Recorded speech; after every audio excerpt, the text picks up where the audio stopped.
Chapter 6. My dear Wormwood, I am delighted to hear that your patient's age and profession make it possible, but by no means certain, that he will be called up for military service.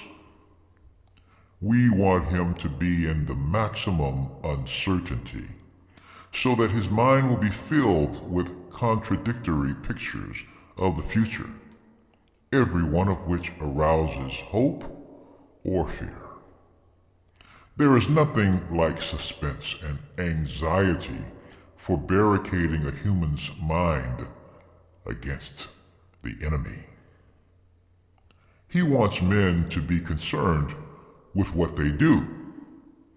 Our business is to keep them thinking about what will happen to them.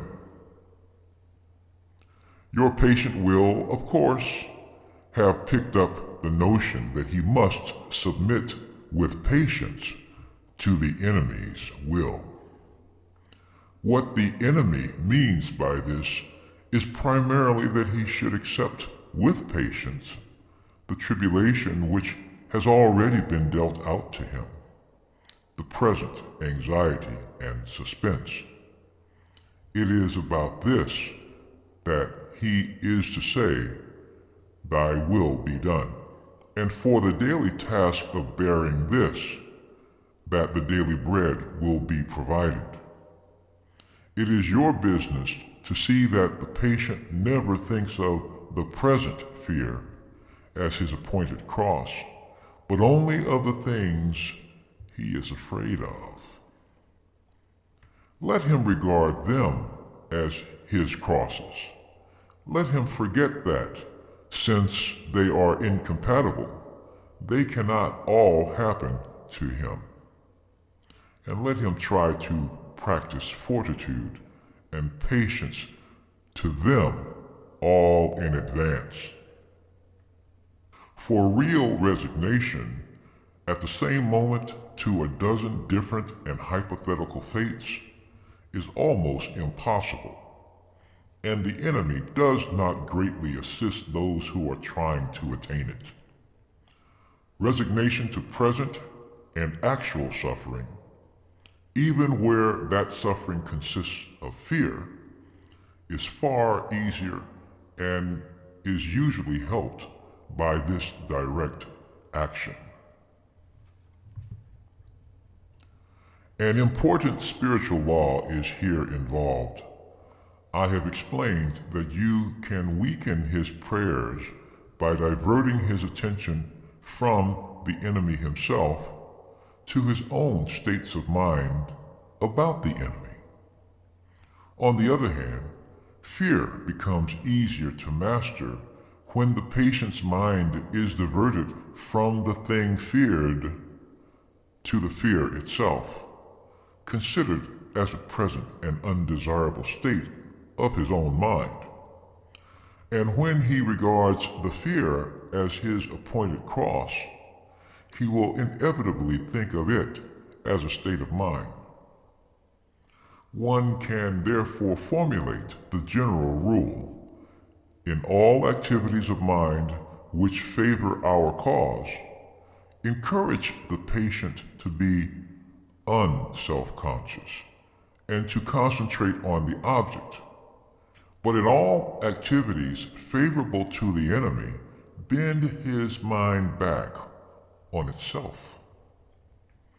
Let an insult or a woman's body so fix his attention outward that he does not reflect, "I am now entering into the state called anger," or the state called lust. Contrariwise, let the reflection, "My feelings are now growing more devout," or more charitable, so fix his attention inward that he no longer looks beyond himself to see our enemy or his own neighbors.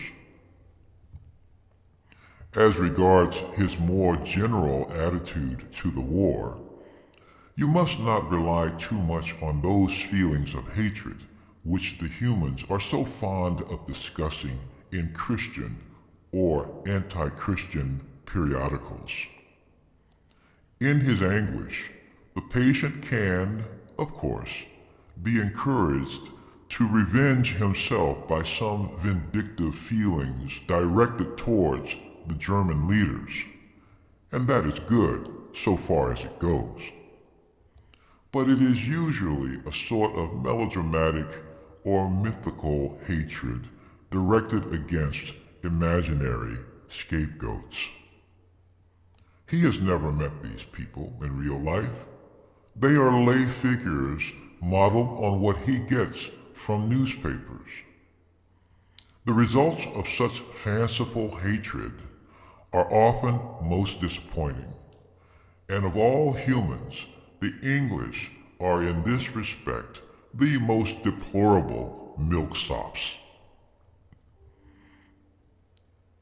They are creatures of that miserable sort who loudly proclaim that torture is too good for their enemies, and then give tea and cigarettes to the first wounded German pilot who turns up at the back door.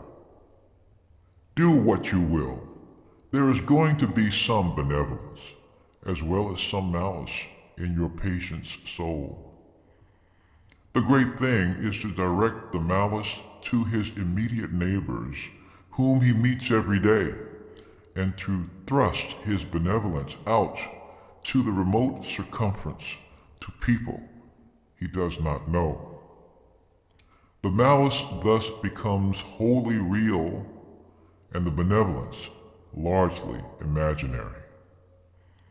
There is no good at all in inflaming his hatred of Germans if, at the same time, a pernicious habit of charity is growing up between him and his mother, his employer, and the man he meets in the train. Think of your man as a series of concentric circles, his will being the innermost, his intellect coming next, and finally, his fantasy. You can hardly hope at once to exclude from all the circles everything that smells of the enemy. But you must keep on shoving all the virtues outward till they are fully located in the circle of fantasy, and all the desirable qualities inward into the will. It is only insofar as they reach the will and are there embodied in habits that the virtues are really fatal to us.